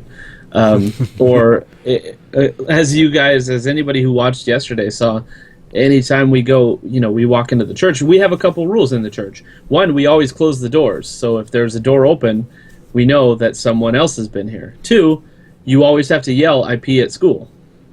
If you yell that, you're a friend. And so, and so if someone's coming in that's not yelling that, or if a door's open, we know that it's not a friend. So, There and you yes, go. Zip, I'm sorry for killing you twice. Oh, you deserved it, Zip. I'm sure you did something. He didn't actually. Well, He maybe was not killing now, someone but else. karma for something else he did somewhere. Yeah, exactly, exactly. All right. But then, yeah, once the UI is all solid and it's fixed up and it's a state where they want it, then they'll start looking at adding more features. And that's really what it is with everything: is get it solid first and then move forward. Yep. More vehicles was one other thing that they talked about. Not just mounts, not just bicycles, but they want to add a lot more stuff, and we want to see a lot more stuff. So that'll work out really nicely when that happens. Yeah, I mean, and more vehicles, because we get to these vehicles, and there's maybe one vehicle for every 200 that you search. That's nice. Nice streak in there. Thanks. What I was doing that. I was doing that through the show. Anyway, no, it was rolling down your beard. It's very visible. No, my beard's dry. Well, you have some kind of repellent. Your water repellent beard. Anyway, It's Anyway, probably dripping off the bottom of the glass here. It's yeah, could be. Anyway, it would be cool to see other vehicle types and just more, kind of more vehicles that are in at least a somewhat drivable condition. I would like to see ones that maybe you could repair more than just, this is or isn't drivable. Where like there's 3, 4 vehicles in my church area that I hang out in. I would like to be able to somehow repair those. Not, but I don't have the option just because those are not repairable. You know, that'd be I kind of can cool. see either repair or like a full salvage where you actually remove it from the world for Right. as long as a month before it'll respawn in that area, or as long as some amount of time before the area is not being used again. So that Hmm. way you can actually get the metal from it and utilize it, but it's not going to come back and start cramming up your area with stuff. Right.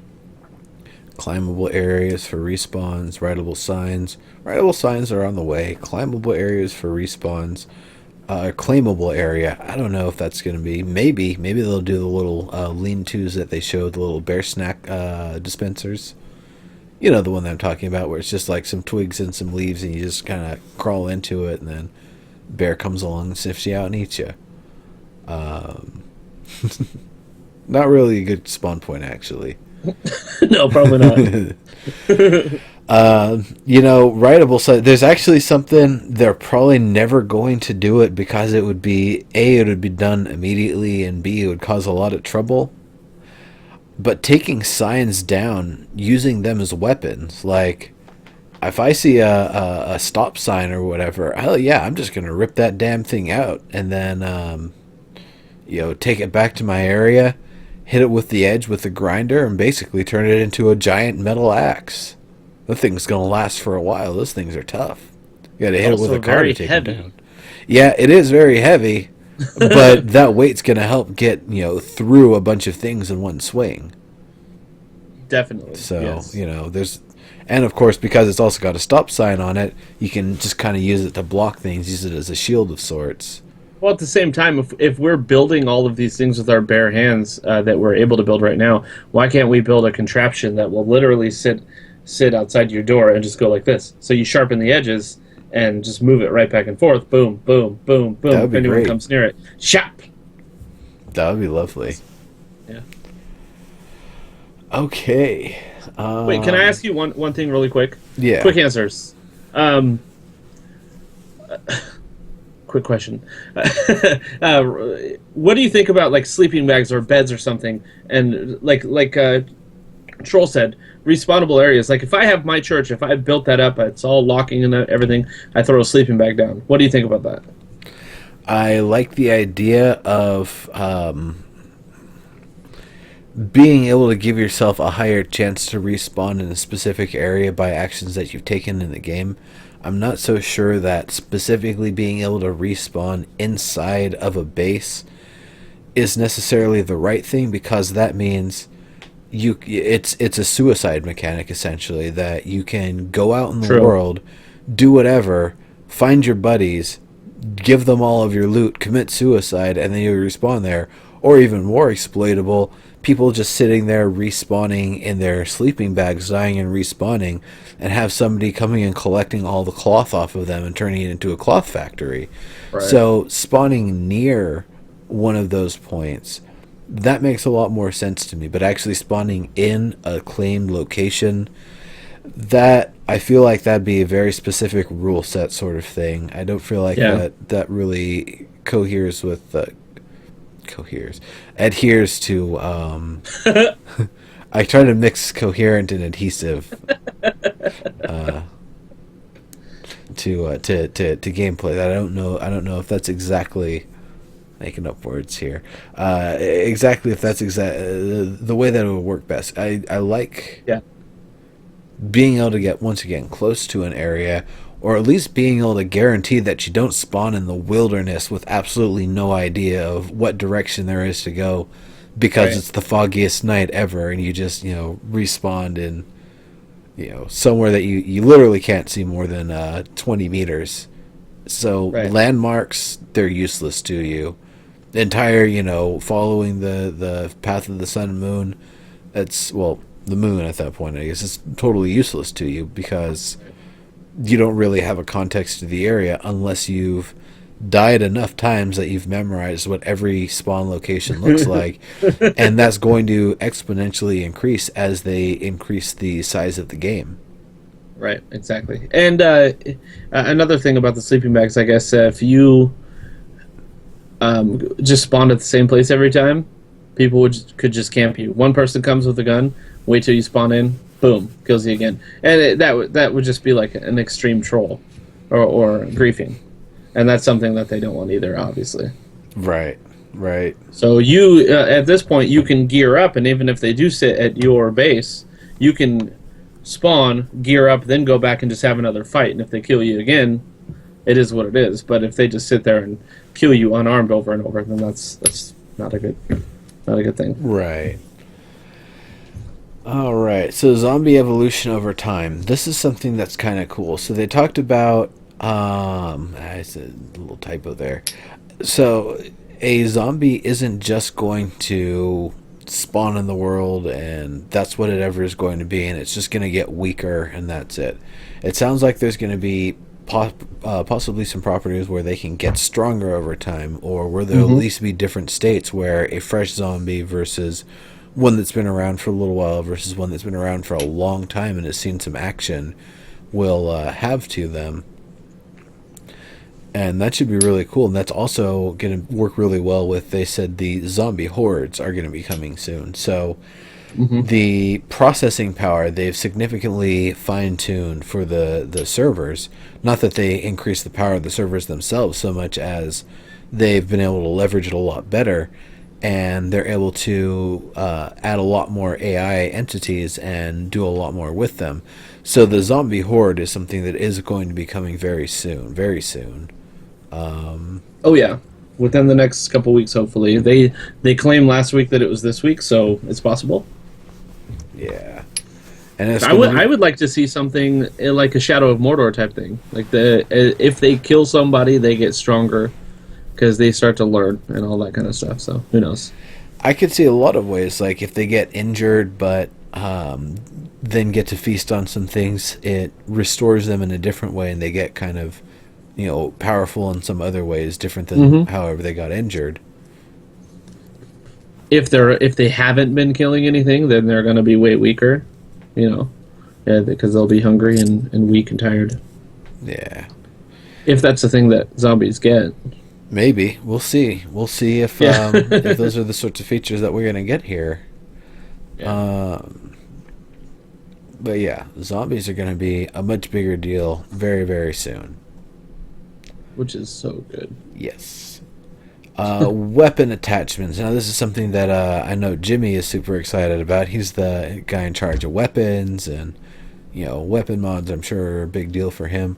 This is being able to add scopes, being able to add suppressors, maybe being able to add stocks, being able to swap different parts out potentially, being able to remove scopes off of a 308 and put it on something else, or being able to split a pair of binoculars in half and then just use the have half of binoculars. Or I don't know, maybe that'd be the most hilarious weapon ever, is the double binocular, or that you're actually looking through it with both eyes instead of one eye to take the shot. I could see the double binocular crossbow would be a thing. Just mount it right on top of the crossbow. Yeah.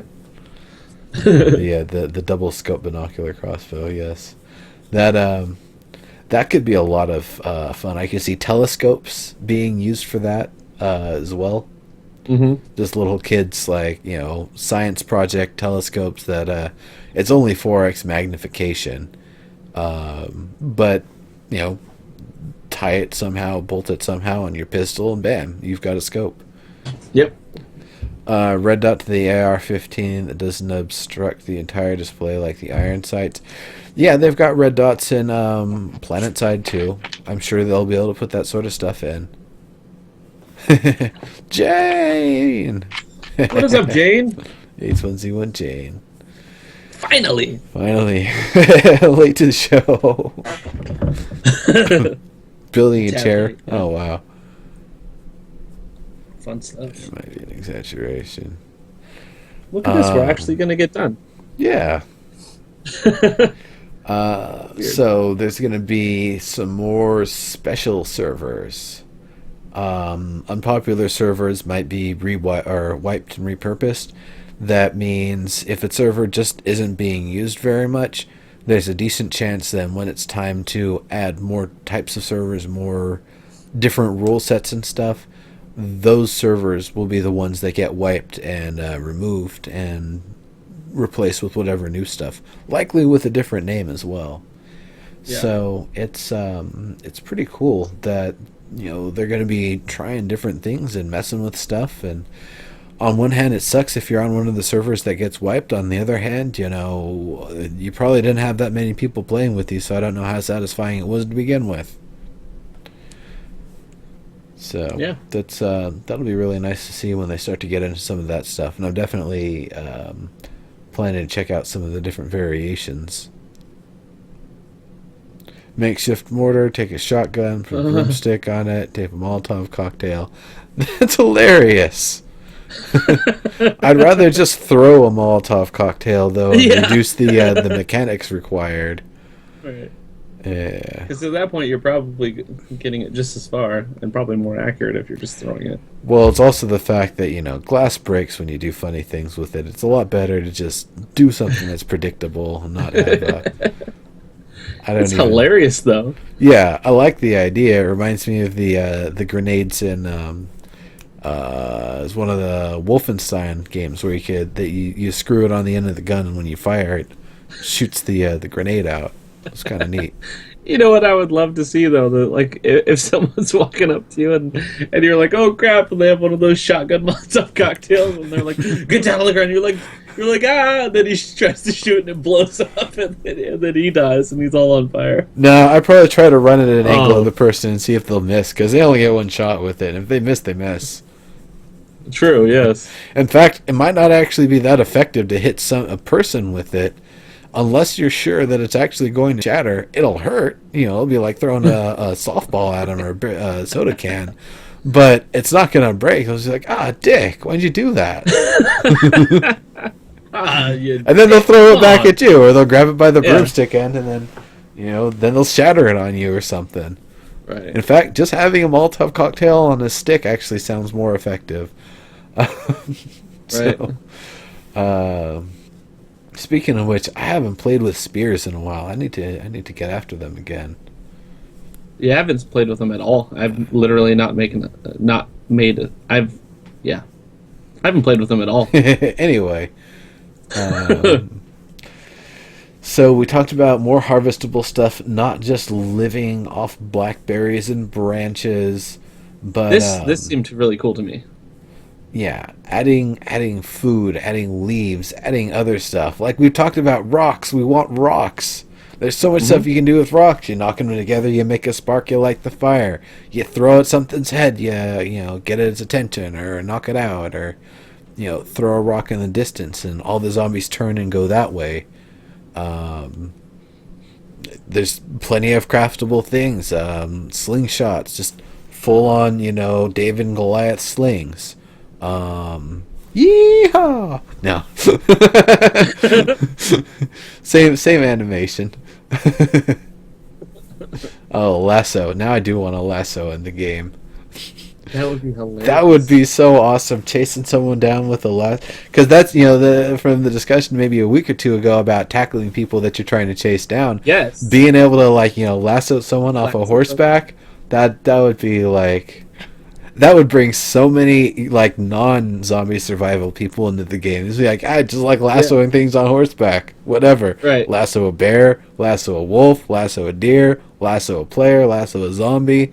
Maybe some sort of a steel cable lasso would be a lot heavier to use, and it'd be way more stamina. But you wrap that thing around a zombie and it's attached to a vehicle, you're just going to cut the thing in half. Yeah. That sounds pretty awesome. Yeehaw! Bullwhip, I don't know. I don't know if those are actually effective as weapons. They're loud. They're loud as hell, but just because it breaks the sound barrier doesn't actually mean it's really got the stopping power of like a ball and chain, for example, or just a flanged mace will fucking break your skull open.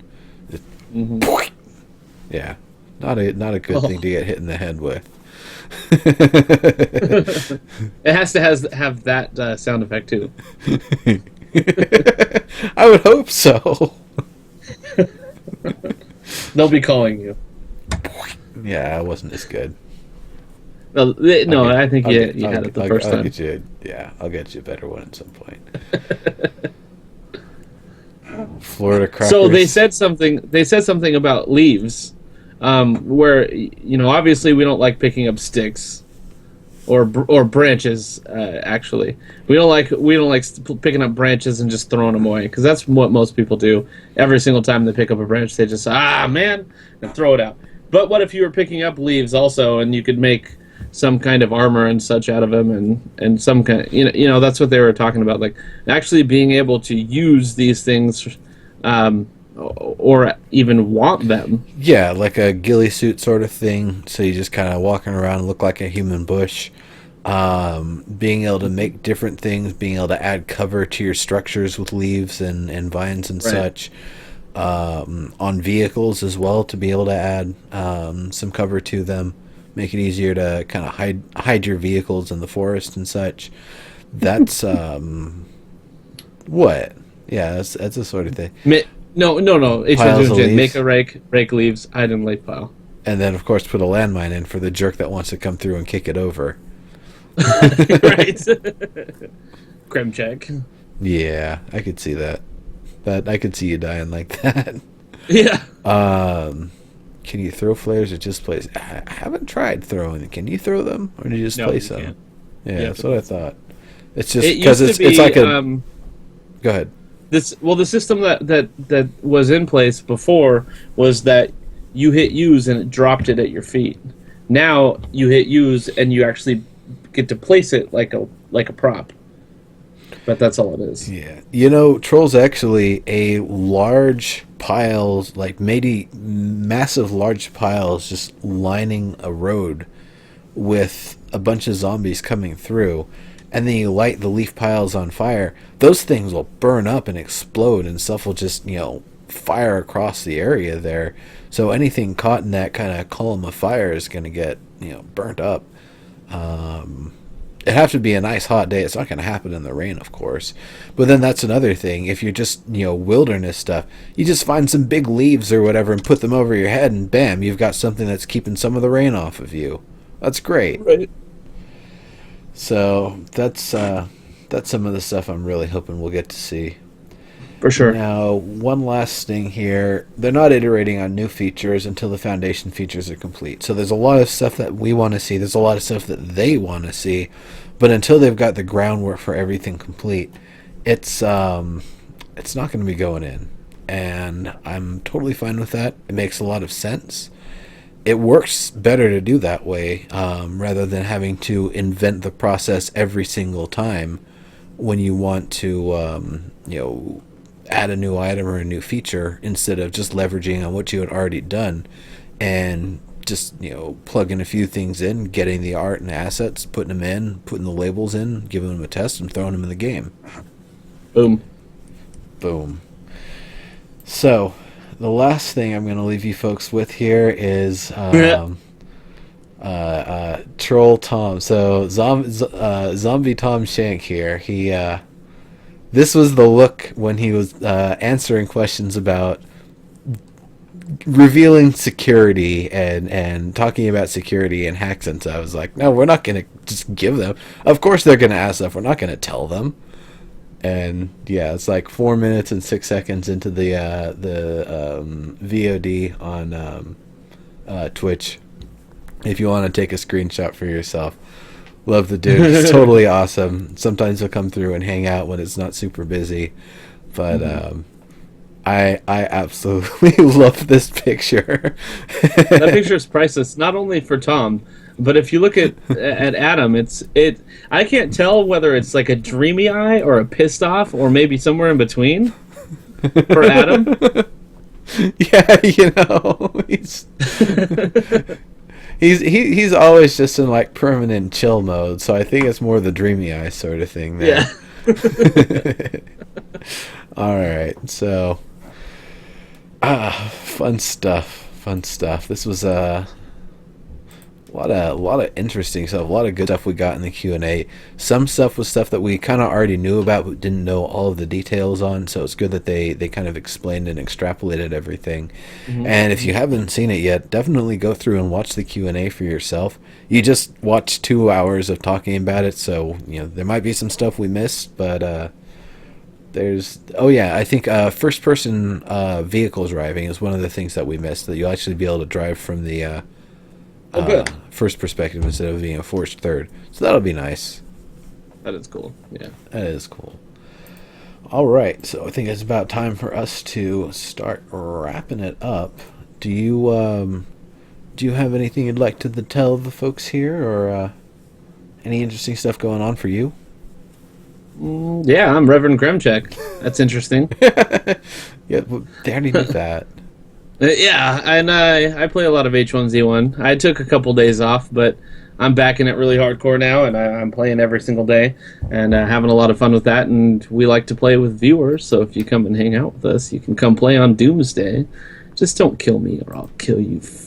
Kill you back. Are you? And I'm gonna be going live. Awesome. After we finish up here. Yeah. That was what I was about to ask. Is like, otherwise we're gonna bring it. Do it now. No, you're going to be hitting up on this one. Very cool. And, of course, I'm Legendary Neurotoxin, coming at you every week with live feature review for Landmark, Theory Forge for Landmark, and content and creations for Landmark, and then also this for H1Z1, the Dead Feature Rant, the still 2-hour talk show. It's probably going to remain that way. And got some other stuff going on, too. And, of course, the Who's Gaming Now. So, I do a lot of streaming. I do a lot of stuff. I work damn hard throughout the week. I work through the weekend, so I'm going to go take myself a little break, and then I actually have to get back to work. So we're bringing this party over to Reverend Kremchek's neighborhood. Thank you all very much for coming, and I'll see you there. Bye-bye. See you soon.